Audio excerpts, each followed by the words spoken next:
Welcome to The Last Breakfast. Please enjoy the video. You begin by locking down who you want to reach and why. This saves wasted effort.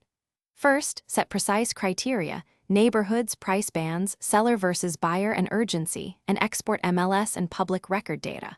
Once done, normalize columns and remove duplicates so models learn cleanly. Make sure to tag known leads and outcomes for supervised training.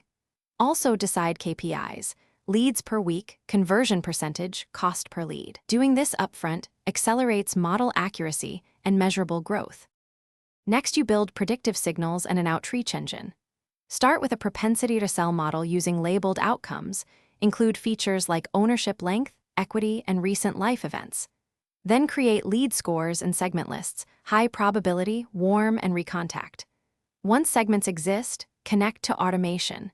Sequence emails, two-way SMS, and targeted social ads that reuse model signals. Make sure to /B test subject lines and creative so the model learns which messages convert. This is where data turns into repeatable pipeline. Finally, operationalize and scale while keeping quality controlled. Push scored leads into your CRM with tasks and attribution so agents act fast. Workflows must include follow-up cadences. Once running, retrain models weekly or when performance drifts and refresh data sources, then expand to adjacent geos. If lead quality drops, diagnose, audit labels, examine feature importance, and check sampling bias. Make sure to fix feedback loops by feeding agent outcomes back into training. With these steps, you close more deals reliably. Thanks for watching. If this was helpful, leave a like and consider subscribing. See you next time.